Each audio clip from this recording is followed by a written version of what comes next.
नमस्कार दोस्तों, कर्मोदय एकेडमी के यूट्यूब चैनल पर आप सभी का हार्दिक स्वागत है। आज हम पॉलिटिकल ज्योग्राफी के जो नेक्स्ट चैप्टर है उसके बारे में बात करेंगे, जिसका नाम है सीमांत और सीमाएं, फ्रंटियर्स एंड बॉर्डर्स।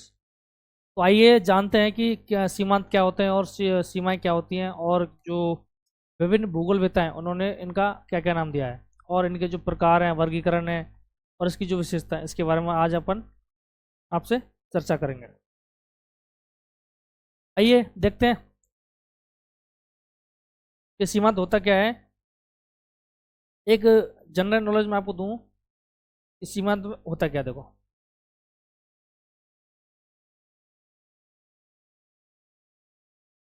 जैसे कि नॉर्मली अपन ने ये लाइन ड्रॉ किया है, ये लाइन ड्रॉ किया, इधर एक देश है ए और इधर एक देश है बी।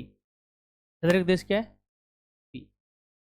इन दोनों के बीच में कोई रेखीय क्या हो, एक रेखीय स्थिति हो, या फिर रेखीय जो क्या बोलते हैं उसको, रेखीय कोई लाइन हो, उसको क्या बोलते हैं अपन, सीमा बोलते हैं। क्या बोलते हैं? सीमा, बॉर्डर, बॉर्डर बोलते हैं। और जैसे कि ये ए कंट्री है और ये बी कंट्री है, ठीक है। दोनों कंट्री के बीच में कोई एक पट्टी हो, कोई एक पट्टी हो या फिर कोई एक क्षेत्र हो, जो दोनों देशों के बीच क्या करता है, स्थित होता है। ये तो दोनों देशों की जो पॉलिटिकल जो बाउंड्री है उसको क्या करता है, डिवाइड करती है सीमा। तो और ये क्या होता है, जो दो कंट्री के बीच एक का एक क्षेत्र होता है वो क्या कहलाता है, सीमांत कहलाता है। ठीक है। अब अपन जानते हैं कि सीमांत किस किस प्रकार के होते हैं, क्या क्या इनकी विशेषता होती है जो एग्जाम में पूछ सकता है। तो आइए शुरू करते हैं कि सीमांत की क्या क्या विशेषता होती हैं। पहले अपन पढ़ेंगे इसकी विशेषताएं क्या क्या होती हैं। तो सीमांत की उत्पत्ति लैटिन भाषा के फ्रांस शब्द से हुई है। किससे? France, FRONS। सीमांत की उत्पत्ति लैटिन भाषा के फ्रांस शब्द से हुई है, अथवा फ्रेंच भाषा के फ्रंट शब्द से हुई है, जिसका अर्थ क्या है, अग्र प्रदेश। इसका अर्थ क्या है, अग्र प्रदेश। एक तो फ्रेंच भाषा का शब्द है फ्रंट, और एक क्या है, लैटिन भाषा का शब्द फ्रांस। ये दोनों से ही क्या, इस शब्द की क्या हुई है, उत्पत्ति। किस शब्द की? सीमांत शब्द की, और जिसका अर्थ क्या है, अग्र प्रदेश। जिसका अर्थ क्या है, अग्र प्रदेश। ठीक है। अब देखो, इसका प्रयोग दो परस्पर क्षेत्रीय विस्तार की विभाजक पट्टी के रूप में किया जाता है। ये जो मैंने अभी आपको बताया था कि भाई ये कंट्री है और ये बी कंट्री है, इन दोनों के बीच जो विभाजक पट्टी है, ये इसके बीच में, इसके लिए इसका क्या किया जाता है, यूज किया जाता है कि भाई एक विभाजक पट्टी होती है, वो क्या कहलाता है, सीमांत कहलाता है। ठीक है। और जो सीमा होती है वो एक लाइन होती है बस। ठीक है। अब किस किस प्रकार की सीमा ये अपन आगे पढ़ेंगे, और किस किस प्रकार के सीमांत ये अपन आगे इस चैप्टर में पढ़ेंगे। सीमांत के कई और नाम है जो एग्जाम अपन से डायरेक्टली पूछ सकता है कि भाई सीमांत का एक तो नाम है, एक नाम है नो मैंस लैंड। क्या है? No man's land. इसको बोलते हैं हिंदी में मानव रहित क्षेत्र। सीमांत का दूसरा नाम क्या है, मानव रहित क्षेत्र। और इसको एक न्यूट्रल जोन भी बोलते हैं। क्या बोलते हैं? न्यूट्रल जोन, जिसमें कोई देश क्या करता है, इंटरफेयर नहीं करता। और या फिर इसको क्या बोलते हैं, संक्रमण क्षेत्र, ट्रांजिशनल जोन। तो उसके तीन चार नाम अपन देख लिए। एक तो नो मैंस लैंड है, इसको बोलते हैं मानव रहित क्षेत्र। दूसरा क्या है, न्यूट्रल जोन, जिसको बोलते हैं हिंदी में तटस्थ क्षेत्र। और तीसरा क्या है, ट्रांजिशनल जोन, जिसका हिंदी में नाम है संक्रमण क्षेत्र। और इसको बोलते हैं, ये इंपॉर्टेंट है, बॉर्डर लैंड। क्या बोलते हैं इसको? Border land. हिंदी में बोले तो सीमा प्रदेश। ये क्या पढ़ रहे हैं अपन, सीमांत के अलग अलग नाम है जो अपन से एग्जाम में पूछ सकता है। इसको मार्च लैंड भी बोलते हैं। क्या बोलते हैं? मार्च लैंड। हिंदी में बोले तो सीमा प्रांत। तो ये क्या है, ये पांच छह नाम है जो किसके हैं, सीमांत के। सीमांत को इंग्लिश में क्या बोलते हैं, फ्रंटियर। क्या बोलते हैं? फ्रंटियर। और सीमा को इंग्लिश में क्या बोलते हैं, बॉर्डर। ठीक है। तो फ्रंटियर के विभिन्न नाम है, जैसे नो मैंस लैंड है, न्यूट्रल जोन है, ट्रांजिशनल जोन है, बॉर्डर लैंड है और मार्च लैंड है। ये क्या है, इसके नाम है। अब सीमांत की एक विशेषता आती है, यह एक नितांत प्राकृतिक या फिर सामाजिक संकल्पना है। किसी संकल्पना है, या तो प्राकृतिक है या फिर सामाजिक संकल्पना है, जिसकी भौगोलिक स्थिति दो प्रतिद्वंदी शक्तियों के विस्तार को निष्क्रिय करने के एवं संतुलित करने के लिए होती है। क्या है जो सीमांत है, वो क्या है, या तो प्राकृतिक संकल्पना है या फिर सामाजिक संकल्पना है, जिसकी भौगोलिक स्थिति क्या होती है, दो प्रतिद्वंदी देश हैं या फिर शक्तियां के विस्तार को निष्क्रिय एवं संतुलित करती है। ठीक है। यहाँ आके दोनों दोनों प्रतिद्वंदी जो देश हैं उनकी शक्ति क्या क्या हो जाती है, यहाँ पर निष्क्रिय हो जाती है इस क्षेत्र में आके। ये क्या है, सीमांत क्षेत्र।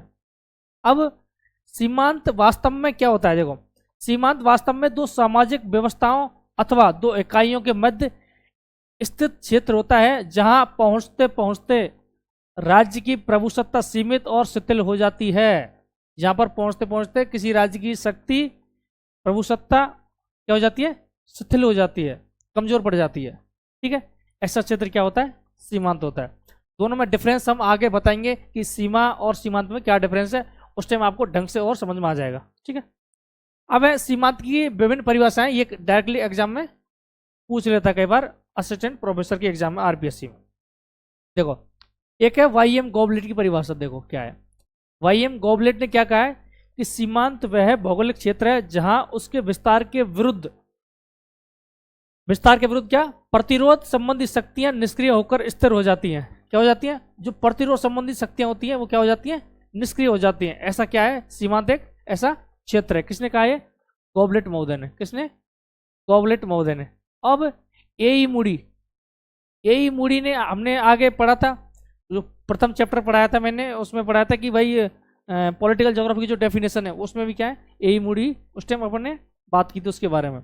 अब ए ई मूडी ने सीमांत के बारे में क्या कहा है, देखो सीमांत क्या होता है, यह एक सीमांत चाहे वह प्राकृतिक, भाषाई, धार्मिक या प्रजातीय रूप में हो, किसी भी रूप में हो, किस में, या तो प्राकृतिक रूप में हो, या फिर भाषाई रूप में हो, या फिर धार्मिक रूप में हो, परिवर्तित नहीं हो सकता। सीमांत क्या नहीं हो सकता, परिवर्तित नहीं हो सकता, चाहे वो किसी रूप में हो, जैसे कि भाषाई रूप में हो, धार्मिक रूप में हो, या फिर प्राकृतिक रूप में हो।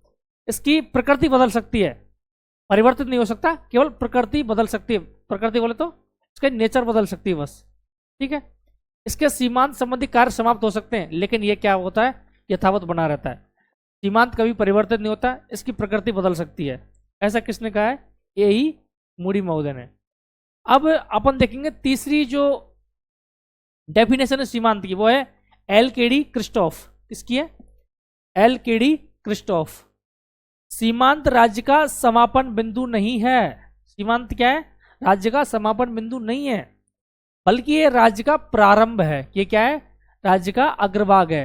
इसको बोलते हैं फोरलैंड। क्या बोलते हैं, फोरलैंड। ये क्या है, राज्य का क्या है, फोरलैंड है, ना कि समापन बिंदु है। ये किसने कहा है, एल.के.डी. क्रिस्टोफ ने। और क्या कहा है, यह अल्पज्ञात तथा अज्ञात परिमंडल में प्रकाश और ज्ञान की रोशनी फैलाने में अग्रणी है। ये जो स्टेटमेंट है वो किसका है, एल.के.डी. क्रिस्टोफ महोदय का। क्या बोलते हैं कि भाई एक जो सीमांत है वो क्या है, समापन बिंदु नहीं है, बल्कि ये राज्य का क्या है, फोरलैंड है, हिंदी में बोले तो अग्रभाग है। और यह अल्पज्ञात तथा अज्ञात परिमंडल में प्रकाश और ज्ञान की रोशनी फैलाने में क्या है, अग्रणी है। किसने कहा है, क्रिस्टोफ महोदय ने। ठीक है, अब है एक ब्लिज महोदय, उन्होंने क्या कहा है, देखो कि सीमांत क्या है। सीमांत राजनीतिक इकाई के एकीकृत क्षेत्र के बाहर का राजनीतिक भौगोलिक क्षेत्र है। जैसे कोई राज्य है, उसकी जो इकाई होती है, एकीकृत इकाई, उसका क्या है, बाहर का क्षेत्र है। कैसा क्षेत्र है, राजनीतिक और भौगोलिक क्षेत्र है। किसने कहा है, ब्लिज महोदय ने। कि सीमांत क्या है, सीमांत राजनीतिक इकाई के एकीकृत क्षेत्र के बाहर राजनीतिक और भौगोलिक क्षेत्र है जिसमें राजनीतिक इकाई का विस्तार हो सकता है। ये किसने कहा है, ब्लिज महोदय ने। किसने कहा है, ब्लिज महोदय ने। ठीक है, किसने कहा है, ब्लिज महोदय ने। क्या कहा है इन्होंने, कि क्या है, कि राजनीतिक भौगोलिक क्षेत्र है जिसमें राजनीतिक इकाई का विस्तार हो सकता है। अब एक अपन रेड जेल की जो बारे में अपन शुरू से पढ़ते आ रहे हैं, इन्होंने यहां भी कुछ न कुछ स्टेटमेंट दिया है। क्या दिया है, देखो सीमांत मानव सभ्यता को जीवित रखने वाले तत्वों को विकसित करने वाला क्षेत्र है। सीमांत क्या करता है, जो मानव सभ्यता है उसको जीवित रखने वाले तत्वों को विकसित करने वाला क्या है, क्षेत्र है। किसने कहा है, रेड जेल महोदय ने। और रेड जेल महोदय ने वहां संकल्पना कौन सी दी थी, भूदृश्य की संकल्पना। किसकी दी थी, भूदृश्य की नहीं, सॉरी, जैविक प्राणी की संकल्पना दी थी। क्या थी, जैविक प्राणी। राज्य को क्या माना इन्होंने, जैविक प्राणी। आगे हमने पढ़ा था कि राज्य को जर्मनी के जो थिंकर हैं, रेड जेल और जेलेन और हाउसहोफर ने, तीनों ने क्या माना है, राज्य को जैविक प्राणी माना है। तो इन्होंने यहां भी कुछ न कुछ ऐसी बात की है कि सीमांत क्या है, सीमांत मानव सभ्यता को जीवित रखने वाले तत्वों को विकसित करने वाला क्षेत्र है। किसने कहा है, रेड जेल महोदय ने। और जो लॉर्ड कर्जन है, लॉर्ड कर्जन जिन्होंने 1905 में बंगाल का विभाजन किया था, उन्होंने क्या कहा है देखो, इन्होंने सीमांत को तीक्ष्ण धार कहा है। सीमांत को क्या कहा है? तीक्ष्ण धार। ठीक है, इन्होंने कहा है लॉर्ड कर्जन ने। ये डेफिनेशन या फिर जो ये स्टेटमेंट है, ये कई बार एग्जाम में पूछा हुआ है कि लॉर्ड कर्जन ने जो किसने सीमांत को तीक्ष्ण धार कहा है, वो है लॉर्ड कर्जन। ये अपने 4-5 डेफिनेशन देखी, वाई.एम. गॉबलेट की, ए.ई. मूडी की, एल.के.डी. क्रिस्टोफ की, ब्लिज की और रेडजेल और लॉर्ड कर्जन। ठीक है, ये भारत के गवर्नर जनरल थे लॉर्ड कर्जन। अब आगे देखते हैं अपन कि भाई सीमांतों की जो सीमा है उसमें परिवर्तन और अवस्था एवं कारक। जो सीमांत है उसमें क्या हो सकता है? परिवर्तन हो सकता है, लेकिन सीमांत में परिवर्तन एक साथ नहीं होता, एकाएक परिवर्तन नहीं होता। सीमांत में परिवर्तन कैसे होता है? क्रमिक होता है। परिवर्तन कैसे होता है? क्रमिक। यकायक नहीं होता, एक साथ नहीं होता, धीमे धीमे होता है। ठीक है, ये किसके बारे में पढ़ रहे हैं अपन? सीमांत के बारे में, कि भाई सीमांत में क्या परिवर्तन हो सकता है या नहीं हो सकता। सीमांत में परिवर्तन होता है, लेकिन कैसे होता है?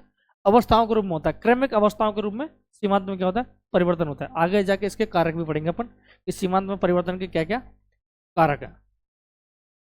अब देखो, सीमांत के जो परिवर्तन की अवस्था है उसमें प्राथमिक अवस्था क्या बोलती है? इसमें अपनी प्रारंभिक अवस्था में सीमांत किसी राज्य की सिर्फ एक परिसीमा होता है। इस अवस्था में क्या होता है कि सीमांत राज्य की क्या होता है? एक परिसीमा होता है, एक लिमिट होता है, जिसके आगे उस राज्य की भौगोलिक शून्यता होती है।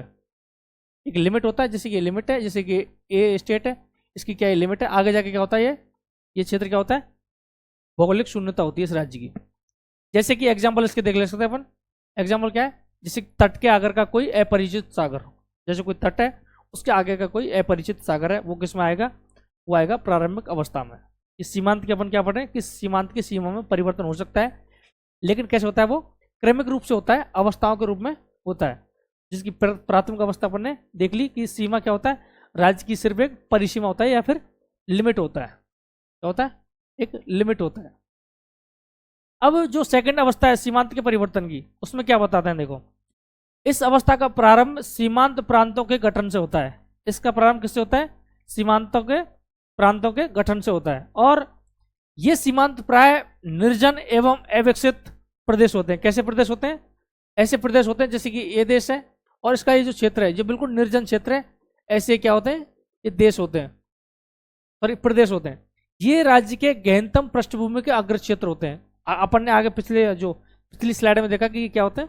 फोरलैंड होते हैं। तो यहाँ भी क्या है?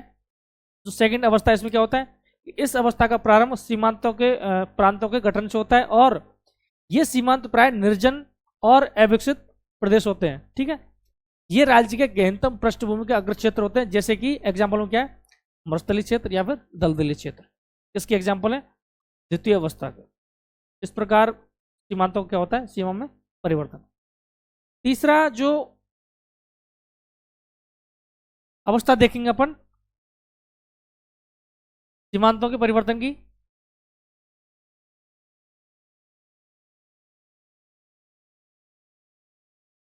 अंतिम अवस्था। क्या है? अंतिम अवस्था। अंतिम अवस्था में सीमांत एक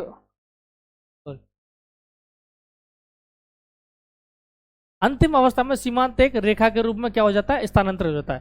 लास्ट में जाके सीमांत क्या बन जाता है? एक रेखा बन जाता है। और ऐसा कब होता है? ऐसा आर्थिक और राजनीतिक कारणों से होता है। क्वेश्चन दे सकता है कि सीमांत की अंतिम अवस्था का निर्माण किस कारण होता है? उसका कारण है आर्थिक और राजनीतिक कारणों से होता है। ये क्या होता है? लास्ट में सीमांत क्या बन जाता है? एक रेखा बन जाता है। ठीक है, अब सीमांत में परिवर्तन के क्या क्या कारक हैं? या तो जनसंख्या की वृद्धि हो जाए, तो जनसंख्या की वृद्धि के कारण देश क्या करेगा? मूवमेंट करेगा आगे। जैसे भाई ये पूरा देश है, पूरा क्षेत्र है, अब यहाँ पर ये पॉपुलेशन रह रही है यहाँ तक, अब इस क्षेत्र में क्या करेगा? जैसे पॉपुलेशन यहाँ काफ़ी ज़्यादा हो जाएगी तो इस क्षेत्र में क्या करेगा? इसका मूवमेंट बढ़ जाएगा। तो ये क्या करेगा? सीमांत को हड़पने की कोशिश करेगा। तो ये क्या है? जनसंख्या में परिवर्तन से भी क्या हो सकता है? सीमांत में परिवर्तन। और क्या हो सकता है कि आर्थिक क्षेत्रों का अधिग्रहण। इस क्षेत्र में संसाधन है तो इस क्षेत्रों के अधिग्रहण के लिए भी क्या हो सकता है? सीमांतों का परिवर्तन। और क्या हो सकता है? औद्योगिक प्रसार हो जाए, और क्या हो सकता है, सैन्य विकास और बढ़ती भौगोलिक जानकारी। क्या पता इस क्षेत्र की जानकारी नहीं हो, तो इस क्षेत्र की जब जानकारी होने के बाद इस क्षेत्र पर क्या होता है, इसकी सीमा का क्या हो सकता है, परिवर्तन हो सकता है। ये 3-4 कारक है, पूछने की कम चांस है हालांकि, ठीक है। इंपोर्टेंट जो चीज़ है वो अब शुरू होती है यहाँ से कि भाई सीमांतों का वर्गीकरण क्या है। अपन सीमांतों को क्या पढ़ेंगे, क्लासिफिकेशन।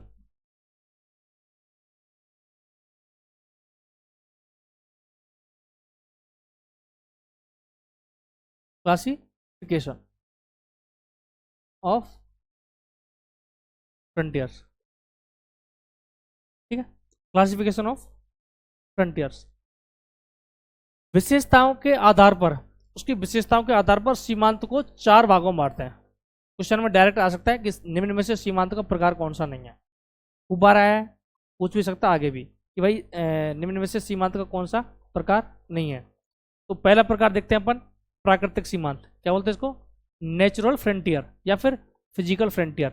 ये क्या होता है सुनो, आगे अपन नीचे इसके बारे में पढ़ेंगे। दूसरा क्या है, कल्चरल सीमांत, इसको बोलते हैं हिंदी में सांस्कृतिक सीमांत, या फिर दूसरा नाम क्या है, नृजातीय सीमांत। क्या नाम है इसका, नृजातीय सीमांत। एक तो प्राकृतिक सीमांत है, एक क्या है, सांस्कृतिक सीमांत। तीसरा क्या है, ज्यामितीय, क्या है, ज्यामितीय सीमांत, इसको बोलते हैं जियोमेट्रिकल सीमांत। क्या बोलते हैं, जियोमेट्रिकल सीमांत। और लास्ट का क्या है, राजनीतिक सीमांत। तो 4 सीमांतों के बारे में अभी अपन ने जाना। एक तो प्राकृतिक सीमांत है, एक कैसा सांस्कृतिक सीमांत, एक ज्यामितीय सीमांत, और एक चौथा कैसा है, राजनीतिक सीमांत। ये क्या है, विशेषताओं के आधार पर क्या है, सीमांतों का वर्गीकरण है। अब अपन देखते हैं कि प्राकृतिक जो सीमांत है वो क्या होता है, नेचुरल सीमांत या फिर फिजिकल सीमांत क्या होता है। इसमें 2 या 2 से अधिक राज्यों के मध्य फैले हुए उन जनशून्य, कैसे, जनशून्य भूभागों को शामिल करते हैं, जैसे ए और ये बी देश है, ठीक है। ये जो जनशून्य क्षेत्र है, ये क्या है, ये जनशून्य क्षेत्र, उसको क्या करते हैं, इसमें शामिल करते हैं, जो प्राकृतिक रूप से दुर्गम और बाधाओं से क्या भरे पड़े होते हैं। ऐसे क्षेत्र होते हैं जो जनशून्य होते हैं, और जनशून्य वो क्यों होते हैं, क्योंकि ये तो प्राकृतिक रूप से तो क्या है, दुर्गम है और बाधाओं से युक्त होते हैं। ऐसे क्षेत्र क्या कहलाते हैं, प्राकृतिक सीमांत। ऐसे क्षेत्र क्या कहलाते हैं, प्राकृतिक सीमांत। इसमें कई पर्वतीय क्षेत्र, मरुस्थलीय क्षेत्र, दलदली क्षेत्र या फिर हिमाच्छादित क्षेत्र क्या हो सकते हैं, शामिल हो सकते हैं। क्या हो सकते हैं, हिमाच्छादित क्षेत्र शामिल हो सकते हैं। कौन कौन से, पर्वतीय, मरुस्थलीय, दलदलीय, हिमाच्छादित, ऐसे क्षेत्र क्या हो सकते हैं, शामिल हो सकते हैं। ये क्या होते हैं, प्राय निर्जन क्षेत्र होते हैं। भाई अधिक क्या होते हैं इनमें, मानवीय जीवन के लिए क्या होती है, कठिनाइयां होती हैं। इस कारण ये क्या है, जनशून्य होते हैं। क्या होते हैं, जनशून्य। ऐसे सीमांत कौन से होते हैं, प्राकृतिक सीमांत। अब दूसरा सीमांत अपन देखते हैं। हाँ, इसमें एग्जाम्पल भी देखो एक बार क्या दिया है इस बार, कि ब्रिटिश काल में भारत और चीन के मध्य जो हिमालय है वो किसका एग्जाम्पल है, प्राकृतिक सीमांत का। क्वेश्चन डायरेक्टली पूछ सकता है कि जो ब्रिटिश काल में जो भारत और चीन के मध्य जो हिमालय स्थित है वो किस प्रकार के सीमांत का क्या है, उदाहरण है। तो कैसा वो सीमांत है, प्राकृतिक। अब इसमें ये भी देख लो कि जो हिमालय क्षेत्र है, हिमालय क्षेत्र में जनसंख्या शून्य होती है, दुर्गम क्षेत्र होते हैं और बाधाओं से युक्त होते हैं। ऐसा सीमांत कौन सा है, प्राकृतिक सीमांत, ठीक है। एक अमेजन बेसिन है, दक्षिण अमेरिका में एक अमेजन बेसिन भी कैसा है, ऐसा ही क्षेत्र है। बहुत कठिन है यहाँ पे सॉरी, बहुत क्या है, लैब चैलेंजिंग क्या है यहाँ पर, कठिन है।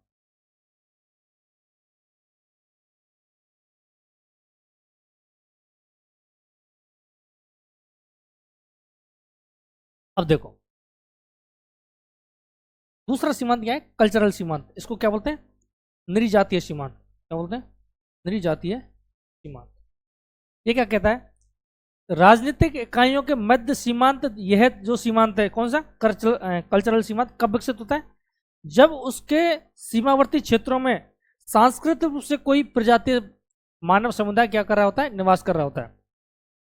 कल्चरल सीमांत का कब विकास होता है, कि जब कोई देश है या फिर कोई राजनीतिक इकाई है, उसके सीमावर्ती क्षेत्रों में कोई प्रजाति मानव क्या कर रहा होता है, निवास कर रहा होता है।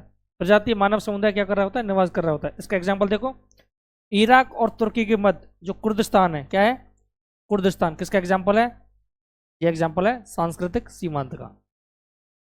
जैसे ए और बी कोई 2 देश हैं, उन दोनों देशों के बीच एक कोई मानव समुदाय, प्रजातीय समुदाय जो क्या कर रहा होता है, निवास कर रहा होता है। तो ऐसा सीमांत कौन सा कहलाता है, सांस्कृतिक सीमांत। इसका एग्जाम्पल है तुर्की और जो इराक है उसके मध्य क्या है, कुर्दिस्तान। ये एग्जाम्पल पूछ सकता है डायरेक्टली।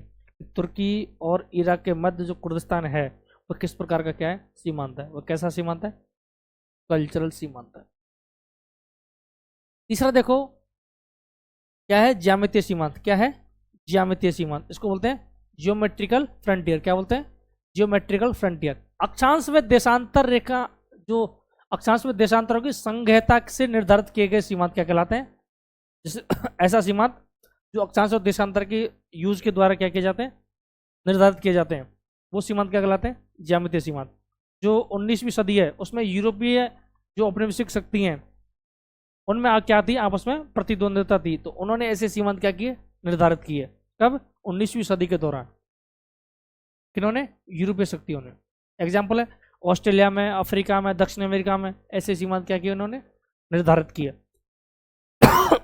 किसने, सॉरी, ज्यामितीय, सॉरी, इन्होंने, यूरोपीय शक्तियों ने। ऐसे सीमांत कौन से, ज्यामितीय सीमांत। अब अपन जो चौथा और लास्ट जो वर्गीकरण है किसका, विशेषताओं के आधार पर सीमांत का, ये कौन सा वर्गीकरण है, फोर्थ, राजनीतिक सीमांत। दो भिन्न शक्तिशाली राजनीतिक इकाइयों के मध्य स्थित क्षेत्र। वर्तमान में इस क्षेत्र को क्या बोलते हैं अपन, बफर स्टेट। क्या बोलते हैं, ये बफर स्टेट है, सॉरी बफर स्टेल्स ही है। क्या है, बफर स्टेल्स है। दो जो पावरफुल कंट्री है उनके बीच एक क्षेत्र स्थित होता है, उस क्षेत्र को क्या बोलते हैं, बफर स्टेल्स या फिर राजनीतिक सीमांत। और ये क्या करता है, जो दोनों राज्यों के मध्य संतुलन बनाए रखता है। क्या क्या करता है, जो दोनों राज्य या फिर दोनों देशों के मध्य क्या करता है, शक्ति को संतुलन करते रखता है। जैसे कि भारत और चीन के मध्य नेपाल और भूटान, ये किसके एग्जाम्पल है, ये एग्जाम्पल है राजनीतिक सीमांत के। और शुरू में अपन ने क्या पढ़ा था, भारत और चीन के मध्य जो हिमालय है वो कैसा सीमांत है, प्राकृतिक सीमांत। ज्यामितीय सीमांत के एग्जाम्पल बताओ, जो यूरोपीय प्रतिद्वंदी शक्तियां हैं उनके द्वारा अफ्रीका, दक्षिण अमेरिका और ऑस्ट्रेलिया में जो सीमांत निर्धारित किए गए अक्षांश और देशांतरों के सहयोग से, वे कैसे सीमांत है, ज्यामितीय। अब एक क्लासिफिकेशन और पढ़ लेते हैं अपन। ये तो अपन ने पढ़ा जनरल क्लासिफिकेशन, अब इससे पहले क्या पढ़ा था अपन ने, ये जनरल क्लासिफिकेशन है। अब अपन पढ़ते हैं जीआरवी प्रेस्कॉट का सीमांत वर्गीकरण। ये पूछ सकता है कई बार, पहले तो इसकी किताब देखो कि किताब का नाम क्या है। किताब का नाम है बॉर्डर्स एंड फ्रंटियर्स। क्या है, बॉर्डर, बाउंड्रीज एंड फ्रंटियर्स। क्या है, बाउंड्रीज एंड फ्रंटियर्स। तो नाम से पता चल जाएगा कि किस बारे में बात हो रही है। ये बुक किसकी है, जीआरवी प्रेस्कॉट की। इन्होंने सीमांतों के दो प्रकार होता है। क्या बताएं, सीमांतों के दो प्रकार होता है। पहला प्रकार है अधिवास सीमांत। क्या है, अधिवास सीमांत। अभी अपने चार प्रकार देखे सीमांतों के, वो है विशेषता के आधार पर। क्या क्या देखे, प्राकृतिक सीमांत, सांस्कृतिक सीमांत, ज्यामितीय सीमांत और राजनीतिक सीमांत। अपन देखते हैं जो जीआरवी प्रेस्कॉट महोदय उनका क्या है क्लासिफिकेशन। इन्होंने पहला जो क्लासिफिकेशन दिया है पहला जो प्रकार दिया है वो है अधिवास सीमांत। क्या है, अधिवास सीमांत। इसका दूसरा नाम क्या है, भौगोलिक सीमांत। क्या है, भौगोलिक सीमांत। इससे तात्पर्य राज्य के उन सीमावर्ती क्षेत्रों से है। क्या मतलब इसके, तो राज्य के जो सीमावर्ती क्षेत्र हैं जो पहले आर्थिक विकास से वंचित रहते हैं, पहले तो उनमें आर्थिक विकास नहीं होता है ऐसा, ठीक है, लेकिन कोर क्षेत्र में जो इसका कोर क्षेत्र, जैसे ए है इसका कोई कोर क्षेत्र, ये मेन कोर क्षेत्र पूरा, इसमें क्या हो जाता है, जनसंख्या बहुत अधिक तरीके से, बहुत तीव्र तरीके से क्या हो जाती है, बढ़ जाती है, और उसके द्वारा आर्थिक गतिविधियां का विस्तार किया जाता है। कालांतर में कोर क्षेत्र में अधिक दबाव के कारण उन्हीं क्षेत्रों में जनसंख्या बसाव द्वारा इन्हीं क्षेत्रों में क्या होता है, आर्थिक गतिविधियों का विस्तार किया जाता है।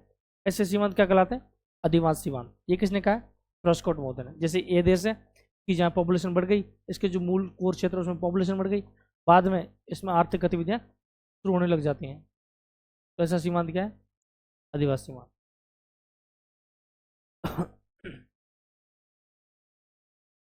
दूसरा है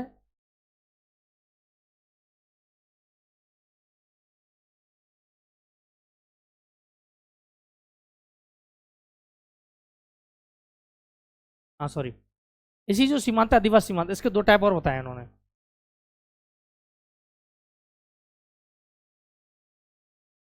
अधिवास सीमांत एक देश में स्थित होता है, किसमें स्थित होता है? एक देश में ही स्थित होता है अधिवास सीमांत। जैसे ये देश है, इसी में क्या होता है? स्थित होता है। अब इस सीमांत के क्या है? दो भेद है। क्या है? दो टाइप्स हैं। वो क्या है? एक तो प्राथमिक अधिवास सीमांत है। यह सीमांत वहां देखा जाता है जहां राज्य अपने क्षेत्र को प्रथम बार अपने अधिकार में लेता है। कहाँ देखा जाता है? जहां पर कोई राज्य है वह अपने क्षेत्र को प्रथम बार अपने अधिकार में लेता है, ऐसा सीमांत क्या कहलाता है? प्राथमिक सीमांत। क्या कहलाता है? प्राथमिक अधिवास सीमांत। यह सीमांत वहां देखा जाता है जहां राज्य अपने क्षेत्र को प्रथम बार अपने केस में लेता है, अधिकार में लेता है। ऐसा क्षेत्र कौन सा है? प्राथमिक अधिकार सीमांत। दूसरा क्या है? द्वितीयक अधिवास सीमांत। इसमें क्या है? इसके अंतर्गत राज्य के निर्जन एवं अधिवास विहीन क्षेत्र आते हैं। इसके अंदर कौन से क्षेत्र आते हैं? निर्जन और अधिवास विहीन क्षेत्र। ऐसा सीमांत कौन सा है? द्वितीयक अधिवास सीमांत। ठीक है। अब जो लॉर्ड कर्जन महोदय हैं, इन्होंने भी सीमांत के क्या होता है? दो प्रकार होता है। एक तो संयुक्त सीमांत और एक है विभक्त सीमांत। डायरेक्ट नाम पूछ सकता है, ABCD दे देगा कि भाई ABCD, ABC है, सॉरी AB है या फिर BC है या फिर CD है, ऐसे पूछ लेगा कई बार कि जो लॉर्ड कर्जन के दो टाइप हैं सीमांतों के, वो क्या क्या हैं। एक तो है फ्रंटियर्स ऑफ कॉन्टैक्ट और एक क्या है? Frontiers of separation. हिंदी में बोले तो संयुक्त सीमांत और इंग्लिश में बोले तो विभक्त सीमांत। ये दोनों क्या है? लॉर्ड कर्जन के अनुसार सीमांतों के प्रकार है। आज का जो क्लास है अपन यही खत्म करते हैं। अगली क्लास में अपन सीमाओं के क्लासिफिकेशन के साथ मिलेंगे और दोनों में जो आपस में क्या क्या अंतर है सीमांत और सीमा में, इसके बारे में जानेंगे। जय हिंद, जय भारत।